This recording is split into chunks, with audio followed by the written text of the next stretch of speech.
معزز سامعین و حاضرین، اللہ تبارک و تعالی نے قرآن پاک میں ارشاد فرمایا قل هو اللہ احد، فرما دو اے حبیب صلی اللہ علیہ وآلہ وسلم وہ اللہ ایک ہے۔ دیکھیں اس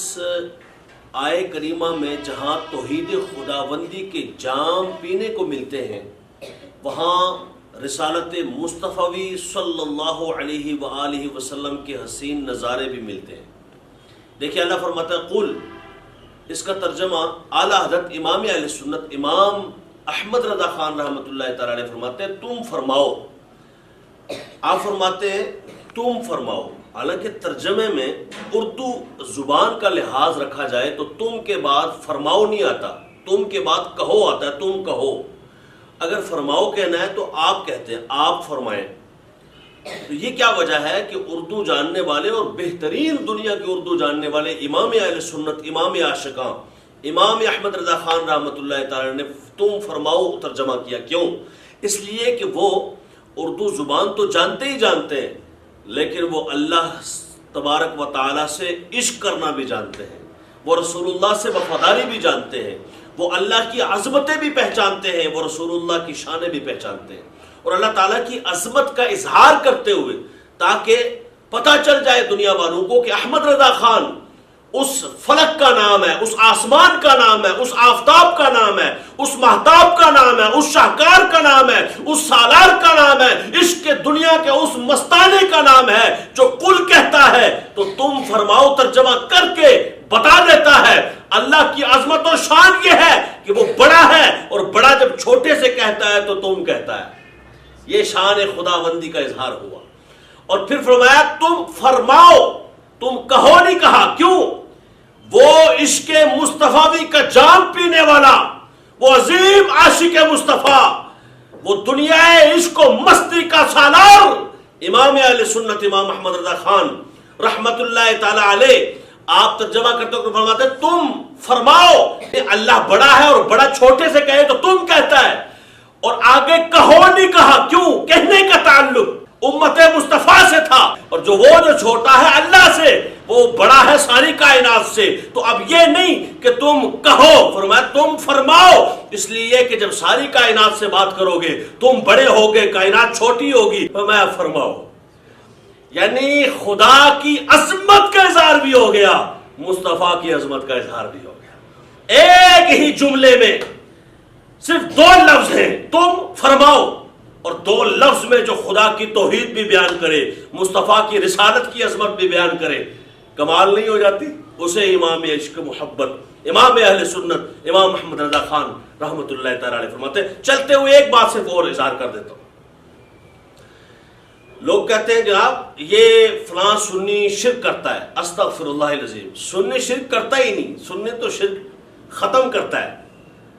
بھائی وہ سنی ہی کیسا جو شرک کرتا ہو، استغفر اللہ العظیم۔ ہم تو اعلیٰ حضرت کی زبانی سمجھ گئے، وہ کہتے ہیں تم فرماؤ کیا کہ وہ اللہ ایک ہے، اس کے سوا کوئی معبود نہیں، وہ ایک ہے۔ جب وہ ایک ہے تو اس کا کوئی ثانی نہیں، اس کا کوئی شریک نہیں، وہ وحدہ لا شریک ہے، کوئی اس کے برابر نہیں۔ شرک کے رٹے لگانے والے شرک کی تعریف تک نہیں جانتے۔ ایک ہے شرک پھر عبادت میں شرک، ہم اللہ کی عبادت کرتے ہیں، پھر کائنات میں کسی کی عبادت نہیں کرتے، صرف اللہ کی عبادت بس۔ اس کے علاوہ نہ نبیوں کی عبادت کرتے ہیں، یہ بات پکی ہے، نہ ہی صحابہ کی عبادت، نہ ہی اہل بیت کی اور نہ ولیوں کی عبادت۔ دوسرا ہے شرک فی الصفات، اور تیسرا ہے شرک فی الذات، ذاتی طور پر، یعنی اللہ تبارک و تعالی جیسے ہے اب ایسے کسی کو سمجھنا، یا اللہ کی خدائی میں کسی کو شریک ٹھہرانا کہ یہ آسمان بنانے میں اللہ تعالیٰ کے علاوہ بھی کسی کا ہاتھ ہے، یا یہ دنیا بنانے میں اللہ کے علاوہ بھی کسی کا ہاتھ ہے، یہ ہے شرک۔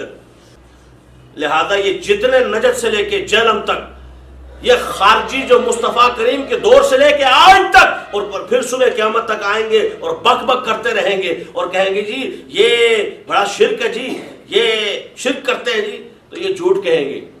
یہ جو غزی سنی جو ہے نا وہ نعوذ باللہ کلمہ ولیوں کا پڑھاتے ہیں، نہ آج تک ہم نے لا الہ الا اللہ کے بعد سوائے محمد الرسول اللہ کے کوئی اور کلمہ پڑھا ہی نہیں،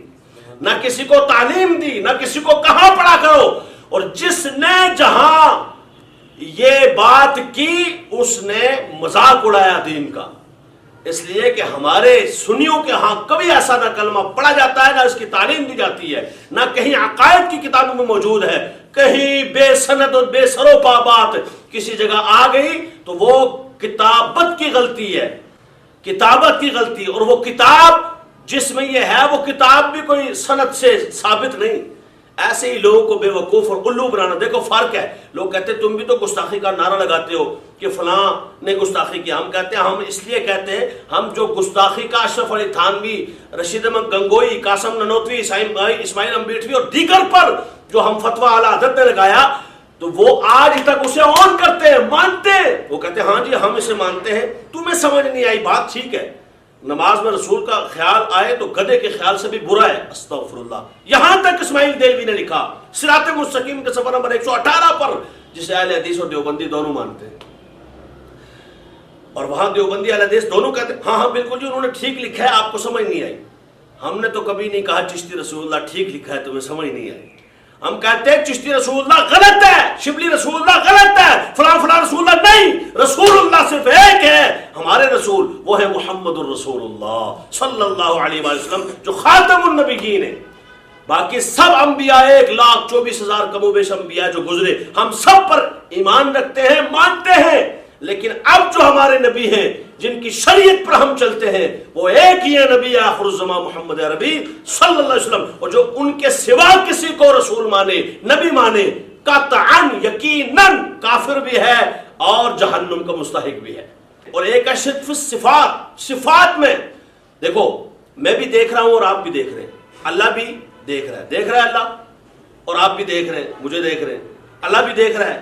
پکی بات ہے، قرآن میں ہے ان اللہ سمیع بصیر، اللہ سنتا بھی ہے دیکھتا بھی ہے، آپ سن بھی رہے ہیں دیکھ بھی رہے ہیں، شرک نہیں ہوا؟ نہیں ہوا، اس لیے نہیں ہوا کیونکہ اگر آپ یہ کہیں کہ میں اللہ کے علاوہ دیکھتا ہوں، یہ ہے شرک فی صفات، یعنی اللہ کے سوا، اللہ کی عطا کے بغیر، اللہ کے نوازنے کے بغیر،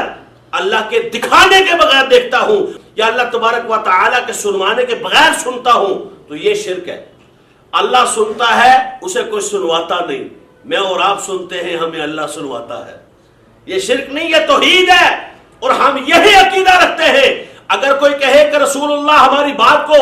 ابھی ہم پکارتے ہیں نا رسول اللہ کو، دور و نزدیک سے سننے والے وہ کان لالے کرامت پہ لاکھوں سلام، ہم یا رسول اللہ کہتے ہیں، اللہ ان تک آواز پہنچا دیتا ہے، چاہے فرشتوں کے ذریعے پہنچائے یا ان کے کان کے ذریعے ان سے سنوائے، اللہ سنوا دیتا ہے۔ اور اگر یہ عقیدہ ہو کہ ہم یا رسول اللہ کہتے ہیں تو رسول اللہ کو، اور یا علی کہتے ہیں تو مولا علی کو، یا غوث کہتے ہیں تو حضرت غوث پاک کو،